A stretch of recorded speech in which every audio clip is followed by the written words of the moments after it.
चलिए दोस्तों, फिर एक बार आप सभी लोगों का स्वागत है समर एसी के ट्रेनिंग में। तो आज के वीडियो में हम पूरा कंप्लीट जानने वाले हैं डीप फ्रीजर सिस्टम हमारा कैसे कूलिंग करता है, यानी डीप फ्रीजर के अंदर किन किन भागों में इलेक्ट्रिकल पार्ट लगा रहता है और इसके किन किन भागों में मैकेनिकल पार्ट लगा रहता है, या डीप फ्रीजर हमारा कितने लीटर में आता है। तो आज के वीडियो में पूरा हम कंप्लीट जानने वाले हैं डीप फ्रीजर के अंदर के सारे पार्टों को और बाहर के सारे पार्टों को जानने वाले हैं कि सारे पार्ट डीप फ्रीजर के अंदर कहां कहां लगाते हैं और करते क्या है। तो चलिए दोस्तों, आपको दिखाने की कोशिश करेंगे कि मेरे पास जो डीप फ्रीजर रखा है ये डबल डोर का डीप फ्रीजर है। डबल डोर देखिए, इस तरफ भी आपका एक डोर खुला है और इस तरफ भी आपका एक डोर खुला है, यानी कि ये जो डीप फ्रीजर है डबल डोर का डीप फ्रीजर है। लेकिन इसमें क्या होता है, सिंगल डोर का भी डीप फ्रीजर आता है। सिंगल डोर होता है, केवल एक ही डोर होता है, उसमें केवल एक ही डोर खुलता है, उसको हम सिंगल डोर बोलते हैं। लेकिन जब सिंगल डोर की बात आती है तो इस डीप फ्रीजर से यानी डबल डोर से उसका साइज छोटी होती है, उसका कूलिंग भी छोटा होता है। तो उसका कूलिंग क्या होता है कि 260 लीटर तक कूलिंग करता है। लेकिन जब डबल डोर की बात आती है तो क्या होता है कि इसकी साइज बड़ी होती है, सिंगल डोर से डबल डोर की साइज बड़ी होती है। इसका कूलिंग भी क्या होता है कि सिंगल डोर से ज्यादा होता है। इसका कूलिंग होता है 320 लीटर तक कूलिंग आता है, यानी इसके अंदर हम 320 लीटर तक कूलिंग करा सकते हैं। तो सबसे पहले हम डीप फ्रीजर के आगे के भाग को समझेंगे, फिर डीप फ्रीजर के इस तरफ के भाग को समझेंगे, फिर पीछे के भाग को समझेंगे, फिर इस तरफ के भाग को समझेंगे और डीप फ्रीजर के अंदर के भाग को समझेंगे। तो बारी बारी हम सारे भागों को बिल्कुल बारीकी समझने की कोशिश करें। तो सबसे पहले हम आगे के भाग को समझते हैं कि डीप फ्रीजर के आगे क्या क्या सिस्टम लगा था। चलिए, ये वोल्टास कंपनी है, यानी जो डीप फ्रीजर है वोल्टास कंपनी, टाटा प्रोडक्ट की वोल्टास कंपनी का डीप फ्रीजर है। ठीक, इसके हम ये डोर की बात करते हैं। डोर के नीचे एक लॉकर लगा है, यानी इस तरफ के डोर के और इस तरफ के डोर के ठीक नीचे एक लॉकर लगा है, चाबी लगा है, जो डीप फ्रीजर के दोनों डोर को हम एक ही चाबी से बंद कर सकते हैं। यानी इस चाबी को घुमा के हम डोर को, इस तरफ के भी डोर को बंद कर सकते हैं और इस तरफ के डोर को भी हम बंद करते हैं, यानी लॉक कर सकते हैं। ठीक, डीप फ्रीजर के नीचे की तरफ हम देखते हैं। ठीक, डीप फ्रीजर के नीचे की तरफ दो इंडिकेटर लगा है, एक लिखा है पावर लिखा है, एक लिखा है ऑन लिखा है। यानी कि जब भी हम इसका मेन वायर को बोर्ड में लगाकर चालू करते हैं तो सबसे पहले इंडिकेटर, लाल वाला इंडिकेटर यानी पावर वाला चालू होता है, यानी ये इंडिकेटर आपका जलता है। फिर उसके बाद जब कंप्रेसर चालू होता है तो आपका ये ऑन वाला यानी हरा वाला इंडिकेटर चालू हो जाता है। और ठीक इसके बगल में एक आपका एक घुमाने वाला थर्मोस्टेट है, यानी ये कूलिंग सिस्टम आपका थर्मोस्टेट लगा रहता है। कूलिंग करता क्या है, कभी भी डीप फ्रीजर के अंदर आवश्यकता से अधिक कूलिंग होने लगता है तब थर्मोस्टेट ऑटोमेटिक क्या करता है, कंप्रेसर को बंद करके कूलिंग को नॉर्मल और कंट्रोल करने का काम करता है। अब कूलिंग को क्या करते हैं, घुमा के, यानी इसको या घुमा के कम बेसी करते हैं। कितने पर कूलिंग करना आपको, तो यहाँ लिखा भी आपका 1 2 3 4 5 6 और लिखा हाई लिखा, यानी कि कितने पर कूलिंग आपको कराना है, कितने पर कूलिंग रखना है, तो हम घुमा के ये थर्मोस्टेट को कूलिंग पर कर सकते हैं। अब ठीक, अब डीप फ्रीजर के इस तरफ की बात करते हैं। डीप फ्रीजर के इस तरफ की बात करते हैं जहां आपका मेन लीड होता है, यानी मेन कोड होता है, जो हम मेन बोर्ड में लगा के चालू करते हैं। ठीक, ये जालीदार बनता है। ठीक, उसको हटा के थोड़ा देखेंगे कि इसके अंदर क्या क्या है।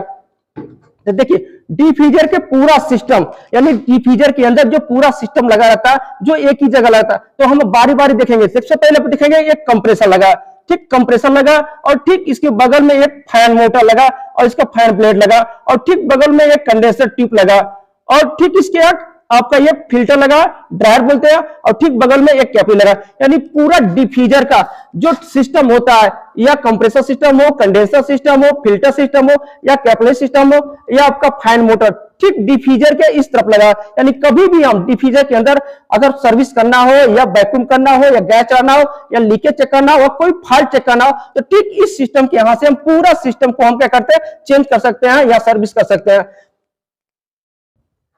लगा रहता है। अब डीप फ्रीजर के हम इस तरफ की बात करते हैं, पीछे की तरफ की बात करते हैं। जो डीप फ्रीजर के पीछे की तरफ बात करेंगे, देखिए डीप फ्रीजर के पीछे आपका बना हुआ जालीदार बना हुआ, जालीदार कट बना हुआ, जो डीप फ्रीजर के अंदर से जो फैन मोटर चालू होता है, जो कंडेंसर की गर्म हवा क्या करता है, इस तरफ फेंकने की कोशिश, यानी बाहर फेंकने की, यहां से निकालने का जरिया बना होता है। ठीक, डीप फ्रीजर के ऊपर एक स्टिकर का डायग्राम बना हुआ है। तो सबसे पहले हम इस तरफ के डायग्राम को समझते हैं कि ये वायरिंग डायग्राम है, यानी डीप फ्रीजर के अंदर कितने इलेक्ट्रिकल पार्टों में कहां कहां वायरिंग गया, वो पूरा ये डायग्राम के माध्यम से भी हम डीप फ्रीजर के अंदर सारे इलेक्ट्रिकल पार्टों की वायरिंग कर सकते हैं। या कहीं भी वायरिंग करते समय अगर आपको वायरिंग में कहीं भी से भूल चूक हो रही है तो हम डायग्राम को देख करके भी वायरिंग करने में आसानी होती है। अब बात करते हैं इस तरफ के, देखिए इस तरफ लिखा है वोल्टास टाटा प्रोडक्ट, यानी टाटा प्रोडक्ट की वोल्टास कंपनी है। ठीक इसके नीचे लिखा है क्लाइमेट टाइप, क्लाइमेट टाइप, किस क्लाइमेट टाइप का ये डिफ्यूजर है, तो टी क्लाइमेट टाइप का डिफ्यूजर है। और ठीक इसके नीचे लिखा है रिटेल वोल्टेज, यानी डिफ्यूजर को चालू करने के लिए कितने वोल्टेज की आवश्यकता होती है, तो यहाँ लिखा है 230 वोल्टेज पर यह डिफ्यूजर चलता है, यानी 230 वोल्ट की आवश्यकता होती है। ठीक इसके नीचे लिखा है रिटेल फ्रीक्वेंसी, यानी रिटेल फ्रीक्वेंसी 50 हर्ट्ज पर आपका 50 हर्ट्ज पर यह काम करता है। और ठीक इसके नीचे लिखा है रिटेल करंट, यानी कितने वोल्टेज पर यह कितने एम्पियर पर लेके, यानी कितना लोड लेके चलता है इसका, तो बता दें 1.4 यानी 1.4 एम्पियर पर यह डिफ्यूजर काम करता है, यानी इसका करंट जो होता है 1.4 लेके चलता है। और ठीक इसके नीचे लिखा रेफ्रिजरेंट, यानी इसके अंदर कौन सी गैस डाली जाती है, तो यहां देखिए लिखा आपका साफ लिखा है R134A, यानी इसके अंदर R134 गैस जो नंबर का गैस पड़ता है वो डिफ्यूजर के अंदर पड़ेगा। कितने लीटर में रहेगा, अब 165 ग्राम इसके अंदर पड़ेगा, यानी जो गैस R134 आएगा वो 165 ग्राम तक इसके अंदर पड़ेगा। और इसके नीचे लिखा है ठीक है क्रॉस वैल्यूज, मतलब कितने लीटर पर एक डिफ्यूजर है, तो ये 320 लीटर पर डिफ्यूजर हमारा कूलिंग करता है, यानी इसके अंदर 320 लीटर तक हम कूलिंग कराने की क्षमता रखते हैं। और देखिए ये आपका लिखा कंप्रेसर, यानी किस कंप्रेसर का, तो बता दें आपको एलजी कंप्रेसर का इसमें लगा, जो एलजी कंपनी का उसका कंप्रेसर इसमें लगा है। अब बात करते हैं डिफ्यूजर के इस तरफ की बात करते हैं।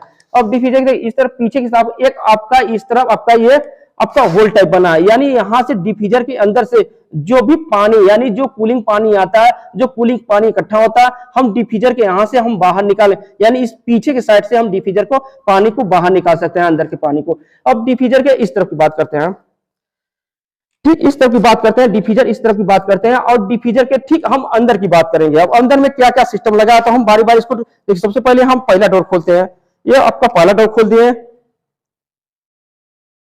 फिर डिफ्यूजर को इस डोर को खोलेंगे, ये दोनों डोर हमने डिफ्यूजर को खोल दिए, दोनों डोर खोल दिए। अब डिफ्यूजर के अंदर के भाग को हम समझते हैं। तो सबसे पहले डिफ्यूजर के हम कूलिंग कॉइल के भाग को समझते हैं कि इसके अंदर जो कूलिंग कॉइल होता है वो कहां लगा रहता है। तो आपको बताने को डिफ्यूजर के इसके अंदर, यानी ये बॉक्स के अंदर कूलिंग कॉइल चारों तरफ से लगा रहता है, जिसको बोलते हैं इवापोरेटर। पूरा कूलिंग कॉइल आपका चारों तरफ से डिफ्यूजर के अंदर पूरा ऐसे पैक रहता है, यानी पूरा इसके अंदर पूरा चारों तरफ से पूरा इवापोरेटर या कूलिंग कॉइल बोल सकते हैं, या उसकी पाइप बोल सकते हैं, जो पूरा अंदर क्या होता है पूरा पैक रहता है। जब भी डिफ्यूजर चलता है तो पूरा इसके अंदर के पाइप ठंडा होता है, और इसके ठंडा की वजह से पूरी बॉडी को ठंडा कराता है, यानी पूरी डिफ्यूजर के अंदर के बॉक्स को ठंडा बनाता है। और ठीक इसके बगल में एक जालीदार नुमा ये बॉक्स बना है, ये आपका जालीदार बॉक्स बना है, जो डिफ्यूजर के अंदर छोटे छोटे हम पार्टों को रख करके यहाँ कूलिंग करा सकते हैं। ये जो आपका खुला जगह है, यहाँ से क्या होता है पूरा ठंडा, नीचे से भी और अंदर से भी बाहर से भी पूरा ठंडा इस बॉक्स के अंदर, यानी ये छोटी सी जाली के अंदर जाके पूरी जाली के अंदर से रखे छोटे बड़े सामान को कूलिंग करा सकता है। और डिफ्यूजर के अंदर अब दिखा सकते हैं कि डिफ्यूजर के अंदर बहुत जगह बना हुआ, यानी पूरा बॉक्स टाइप जगह हुआ, यानी 320 लीटर तक इसके अंदर हम कूलिंग करा सकते हैं।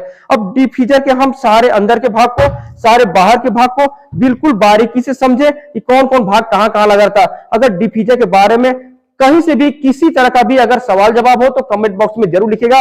अगर आप चैनल में नए हैं तो चैनल को सब्सक्राइब जरूर कीजिएगा। और वीडियो देखने के लिए आप सभी लोग का बहुत बहुत धन्यवाद।